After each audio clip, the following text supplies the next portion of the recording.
Good afternoon. I want to welcome you to another segment of the Jermaine Brown Sports Talk Show. Today is Friday, January the 2nd, 2015. I want to start off by wishing everyone a happy New Year's this year. I wasn't planning on having a segment this early. I wanted to wait a couple of weeks before I had this particular segment, but after watching the Rose Bowl game last night, and actually the best game was not really the Rose Bowl game. I believe it was the Sugar Bowl game, the one between Alabama and Ohio State. But this is not about Alabama and Ohio State. This is about the matchup of the two top quarterbacks who is scheduled for this year's upcoming year's 2015 NFL Draft. Marcus Mariota and Jameis Winston. And I made a statement some segments ago that if I was the Jets, if the Jets were in position to draft Mariota, all things being equal. Well, last night we saw that all things were not equal. And I am going to tell you why it's very important if you're Lovie Smith, okay? Because I like Lovie. He was the head coach there in Chicago, had some modicum of success, some failures, but overall, considering what has happened since he left, he's had a pretty successful campaign. I mean, because they actually miss him in Chicago. That being said, the one thing he never had in Chicago was a reliable quarterback. And that, to me, was ultimately his undoing. He had an excellent defense, top 10 running back, but never had a reliable, consistent quarterback play.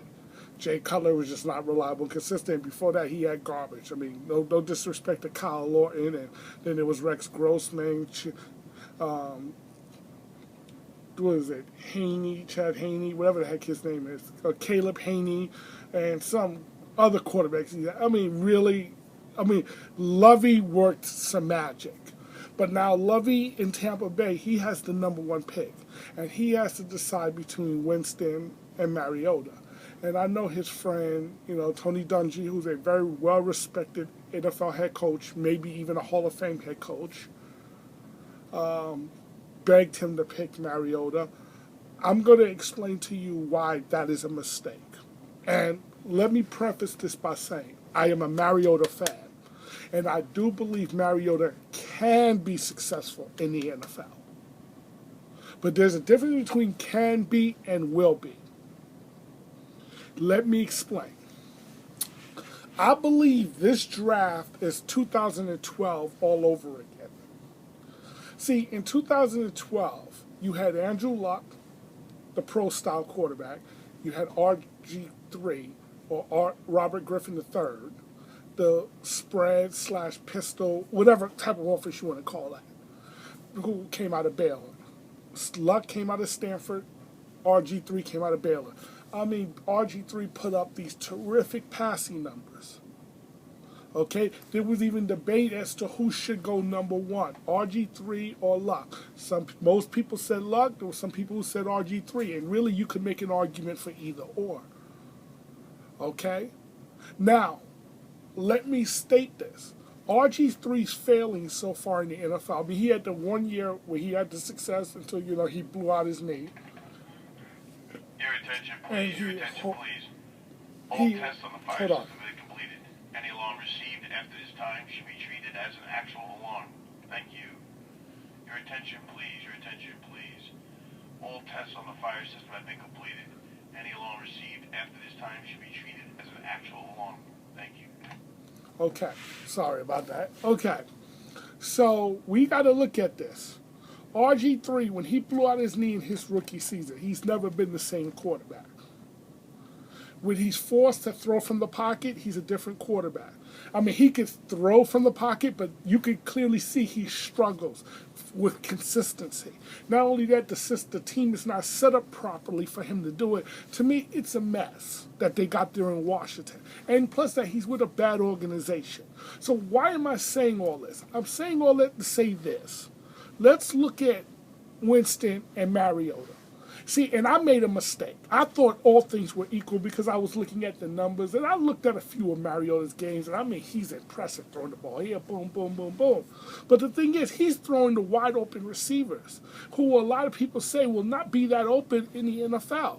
When I looked at that Rose Bowl, and I see this gave me a chance to really compare the two against similar defenses. It's not like one was that much better. Well, Oregon's defense was a little better than Florida State's. Not low. Their defense was a lot better than Florida State's, in my opinion.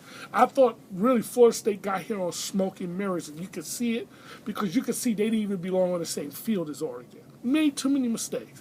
That being said, Winston did, in my opinion, considering that game was a blowout, Winston did far better than Mariota. Now, some people say, oh, Jermaine, you're being biased because you like Winston. No, I like Winston on the field. I don't like Winston off the field. Personality, I prefer Mariota. Off the field, or I prefer Mariota. But I'm projecting this at the NFL level, and that's what I have to look at. Who's going to be more successful at the NFL? I believe both can be but I believe one will be. See, I consider Winston the Andrew Luck of this year's draft. He's, to me, the sure thing. Here's why I say that. If you watched that game yesterday, you saw him throwing balls in the tight windows. You saw him throw balls that Mariota either cannot or will not attempt. Okay? Mariota was throwing to wide open receivers yesterday. And what was alarming, especially in the first half, he was badly missing those receivers. Matter of fact, he should have even had an extra interception on his record. The guy just dropped the darn ball. But he did not perform Mariota-like. And the thing is this, in the NFL, you got to hit those receivers. You cannot be overthrowing those receivers like that. So to me, it made me wonder, what happens if he's not in the right system in the NFL? He's going to struggle. I don't think he can play the pro-style offense in the NFL. And that what they run there at Oregon, just like what they ran there at Baylor, is unique. You don't see that type of offense in the NFL. Yes, you see a spread. You even may see some, occasional wildcat, but that's dead and gone. But you see a spread offense. You even see some form of the pistol. But you don't see that type of offense that Oregon and Baylor and TCU, they run a, whatever you want to call it, conglomerate of type of offenses. Okay? But unfortunately, it doesn't translate well to the next level. So when you put when these quarterbacks come into the NFL, now we got to say, all right, how are they going to perform at the next level? Well, now, if you're going to want Mariota to perform well, here are the things you better do. Number one, you better get a strong offensive line. Well, you really got to do that regardless of which quarterback you drafted. You need to have a strong offensive line. But here's what you also better have. Very athletic and speedy tight ends and wide receivers. Very athletic and speedy backs. You better have a very good defense. You better have a very good defense. You better have the right team around him to be successful. And then you need the offensive coordinator who's going to run that type of offense, the type of offense that Philadelphia runs, because that's the most similar or the closest thing. With Philadelphia and Seattle run, you got to run that type of offense. But he needs to be on a team where everything is correct. Then he'll be successful like a Russell Wilson. Russell Wilson is successful because with that defense and that running game, he only got made but a few plays. But Russell Wilson is elite enough that he really makes them better. Because they could run that same system with Matt Flynn, they're going to lose. Matter of fact, they can run this or similar or pro set offense with Matt Flynn, they're going to lose. See, Russell Wilson makes Seattle better. I want you to see where I'm getting at, because they got all the right pieces around him that helps him. So you go to Tampa Bay, you go to Tennessee, they need an offensive coordinator who understands what Mariota does well, and that's this spread thing. okay, which is a lot of herky-jerky movements and boom, boom, boom, and everybody out in a fly pattern or this pattern or that crossing. You know what I'm saying? Well, you got 4 or 5 different things. Because he's not a very good come off that one receiver, come to the second progression receiver, and that's not Mariota. That's Jameis Winston, but that's not Mariota. Okay? Now, you saw Winston throwing before the receiver gets out of his break, or throwing even while he's being covered, flanked by the linebacker with a safety coming up. You saw him throw that and squeeze that ball in there. See, those are professional throws. So Winston is what you would call a plug-and-play quarterback.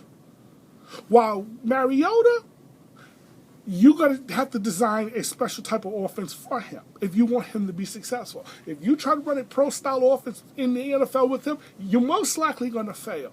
Now, here's why. And see, Tampa Bay and Tennessee are the two teams that are in desperate need of quarterbacks. And here's why I say they're in desperate need of a quarterback. We all know that this is a quarterback-driven league. Yeah, you cannot win without a legitimate quarterback. Look at the division you're in. Let's talk about Tennessee first. You're in a division where you got Houston. They don't have a quarterback, so you can't play with them. And you also got, let me see, you got Houston, Indianapolis, and let me see, it's Tennessee, Houston, Indianapolis. I cannot believe I forgot the 4th team in that division. Okay? But the whole thing is, you got Andrew Luck in that division. Andrew Luck is in that division.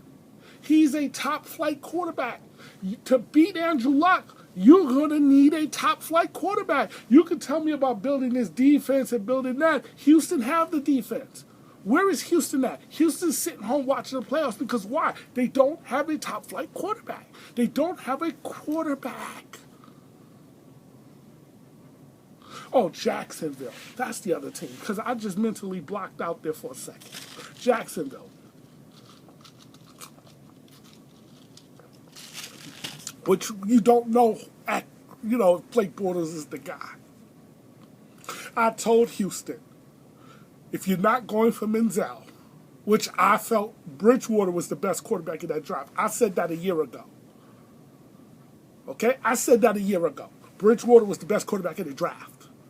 But I understand the pressures to take Menzel because he comes from oil. Not only that, he's a Texas boy. So I understood the pressure to take Menzel. But if you wasn't going to take Menzel, then you better go for Bridgewater because Bridgewater, to me, was the sure thing. I told everybody, Bridgewater. You get Bridgewater, guess what? Houston, you're in the playoffs. That's the difference between being 9-7, 10-6, or 11-5. Quarterback. You missed because you drafted another defensive end, Jadeveon Clowney, who barely played. See, this is why I say franchises make bad decisions that ends up setting them back. But this is not the first time Houston did something stupid like this. This was a bad decision, but this isn't their first time. Let's go back to when Charlie Casserly. And now that I think back on it, now that the New York media is bringing this up about Charlie Casserly, he's not as good of a GM as I thought he was.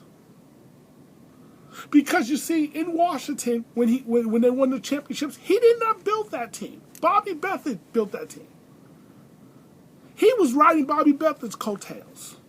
And when he went to Houston, let's take a look at what Charlie Casserly did. In 2002, he drafted David Carr. Okay? David Carr started in 79 games. Okay? Here is David Carr's record since 2002. And he's no longer in the league. But 23 wins, 53 losses. That's more than double the amount of low wins. Now, this is why I say getting the wrong guy or having the wrong guy or failing to get the right guy gets you fired. In 2006, Vince Young coming off that beautiful Rose Bowl game against Matt Leinart and the USC Trojans. A Texas boy. Okay? Houston wanted Vince Young. The fan base, the media wanted Vince Young because they already knew Derek Carr. You saw Derek Carr's work. The ownership wanted Vince Young. Charlie Casserly, who was the GM that year, said no. And when he got Mario Williams. Now, though Mario Williams turned out to be the better player, but that there's different reasonings for that. See, players' success or failures don't just happen in a vacuum. They don't just happen by themselves. Vince Young, I believe, would have been successful in Houston. He would not have failed the way he failed in Tennessee. He failed in Tennessee because he had a coach trying to sabotage him. See, that's the difference. Okay? Which I never forgave Jeff Fisher for. Jeff Fisher is not the coach everybody claims he is. He's manipulative, and he's not really that good when you think about it. He screws up more times than many other good coaches. But check this out. So, Vince Young started in 51 games. 31-20 record. You tell me how much better Houston would have been had they had Vince Young. But Charlie Casserly said, no, Vince can't play in this league. Charlie Casserly got it wrong. That's why Charlie Casserly that year got fired. Because when Vince Young won and won Rookie of the Year, the owner said, you don't know what the hell you're doing. You're fired. See, this is what happens, folks. When you get that position wrong, you get fired. But guess what? They're not the only organization that gets it wrong. Let's go back to 1983 with the New York freaking Jets. The New York freaking Jets in 1983 chose with their number 24 pick, Ken O'Brien. Who went number 27? 3 spots later? Dan Marino, a Hall of Famer. Why did they pass on Dan Marino? Because of character issues. See, I'll be right back. Welcome back to Jermaine Brown Sports Talk Show. Today is Friday, January the 2nd, 2015. I was talking about, before I had to go, I was talking about in 1983, excuse me, the New York Jets had a chance to draft Dan Marino, yet they chose Ken O'Brien instead because Ken O'Brien, quiet boy compared to Dan Marino, character issues, and it turned to bite the Jets in the rear end because Dan Marino turned out to be a Hall of Fame quarterback while Ken O'Brien was a journeyman quarterback or marginal quarterback. Okay, there are reasons why teams keep losing and teams don't win because they make poor decisions. Okay? Yeah, you think that's the last time a team screwed up at the quarterback spot? Let's go back a little earlier to 2008. Okay, when Matt Ryan was the top quarterback in 2008 out of Boston College. The team that had the number 1 pick, the Miami Dolphins. The Miami Dolphins had, as their quarterbacks on the roster at the time, Chad Henne and Chad Pennington. Keep that in mind. And instead of drafting a quarterback, Bill Parcells, the coaching genius, everybody claims he is, chose Chris Long, an offensive tackle. Not a bad pick, but you needed a quarterback and everyone knew it. But yet you chose Chris Long. In a league where quarterbacking, folks, if you have it, you have a shot. If you don't, you don't. It's that simple. This is a quarterback league. And instead, you drafted Chris Long. Who was the team that was number 2? The St. Louis Rams. Now, they had a better quarterback on their roster than what the Miami Dolphins had. They had Mark Bulger, but he was no franchise quarterback. You could have drafted Matt Ryan, but instead, you went in a different direction. Bulger was out of the league shortly after 2008, and Matt Ryan is going on to have a fine career. He might even be a Hall of Famer one day. But we know one thing. He's a franchise quarterback. What is Miami still looking for? A franchise quarterback. What is St. Louis still looking for? A franchise quarterback. This is how you screw things up, folks. And it can set you back for years. It can set you back for years. Okay? That was in 2008. Okay? Do you think the Rams would have learned from their mistakes? Oh, no, no, no, no, no, no, no, no. They repeated their mistakes again.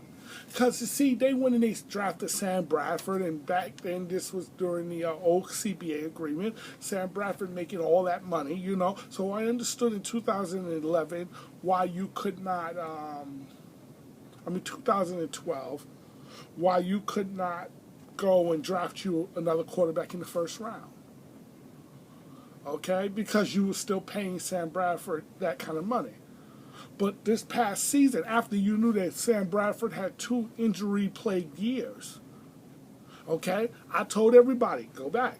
Bridgewater is the guy in this draft. Get Bridgewater in this past draft, 2014 draft. I said, get Bridgewater. If St. Louis got Bridgewater, their record this year was 6-10. With Bridgewater, they're probably 9-7, 10-6. That's the difference, folks. Big difference. Big, big difference. And what is St. Louis looking for right now? A quarterback. The problem is, at 6-10, you're at about the 8th, the 10th, and somewhere 12th. You're drafting someone almost in the middle. It's harder to find your franchise quarterback there.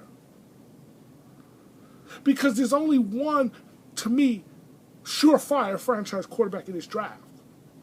And that's Winston. Mariota is a maybe, a might. And that's if you have the right system around him, then he may get there. But I'm telling you some good stuff. Winston is the only one.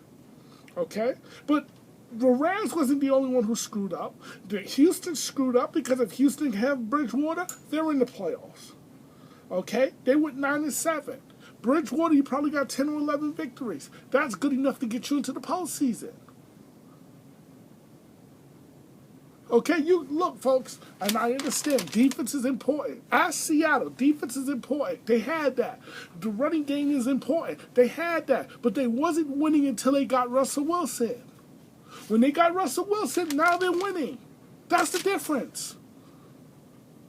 That's the difference, folks. Plain and simple. When they got Russell Wilson, now they're winning. Before Russell Wilson, they were 9-7, 8-8, 7-9 team. It's that simple. They weren't winning. They had the same team. They just weren't winning. And if you want to know how important quarterbacking really is, don't take my word for it. Don't take my word for it, Lovey. Don't take my word for it, Wizard Hunt. Take the words of an NFL owner by the name of Mike Brown. This past offseason, Mike Brown came out with some scathing comments about his offensive coordinator. Well, really, it wasn't about his offensive coordinator. It was about his quarterback. He said, we picked the wrong quarterback. See, because in 2011, they had a chance to draft Kaepernick, yet they chose Andy Dalton. And the rest, as they say, is history.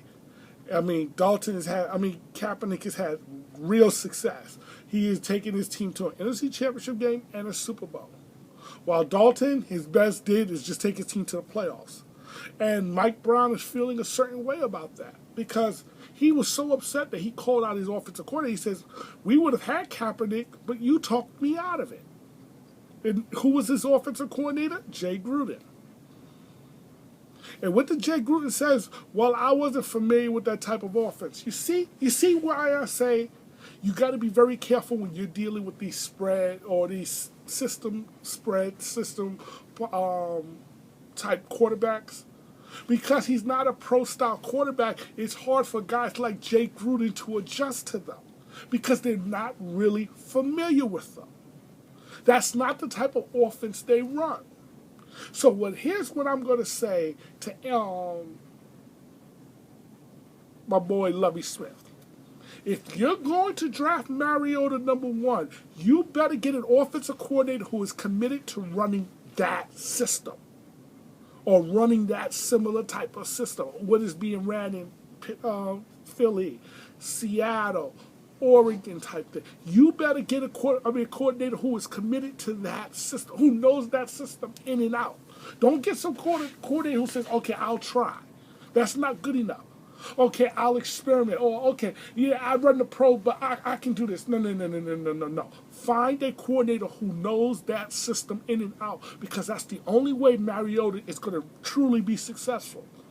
And that's assuming everything else goes right. Because I do believe he can be. But you got to handle him properly. Now, Winston, on the other hand, he runs the system. He runs a pro-style offense.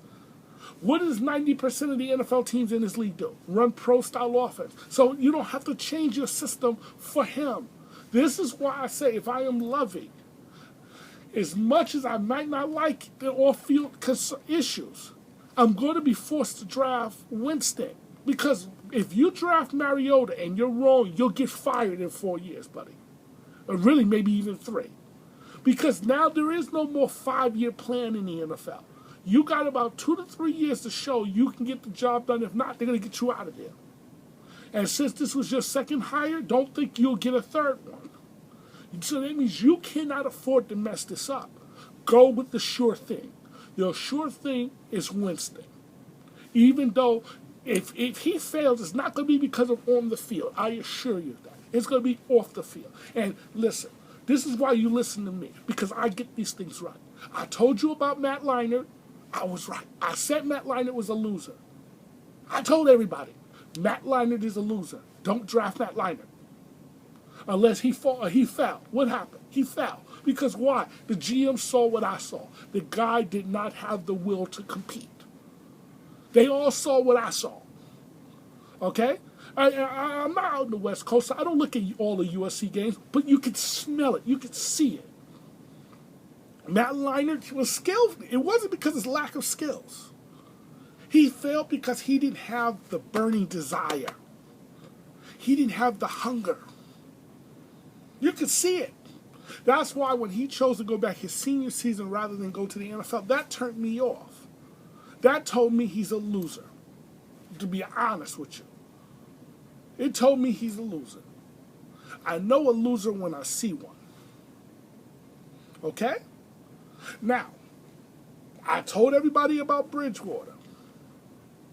See, I'm not going to pick Andrew Luck. That's too simple. It's almost impossible to get that wrong. That one just fell right into your lap. That took no analysis, no creative thinking, no, wow, come on. No. But stop looking for Andrew Luck, because those guys don't come, where everything's perfect. But Winston is your Andrew Luck this year if you get past the character issues. It's hard. I'm not saying just totally pretend like the character issues don't exist. Put a strong support team around him. But you have to take him because he is the Andrew Luck of this draft. I'm assuring you of that. I know a winner and a guy when I see it. See, Mariota puts up great numbers. Yeah, he's only thrown 2 interceptions this year, 3 because of the bowl game. But that's because he ain't really taking real chances. Everything is because he's throwing the wide open receivers. So it's harder to throw interceptions when you're throwing the wide open receivers. Where you throw your interceptions when you're throwing the receivers in tight coverage. That's the kind of coverage you're going to get in the NFL. You're not going to get those receivers that are 20 yards open, which is what he was throwing to yesterday. They're not going to get that in the NFL.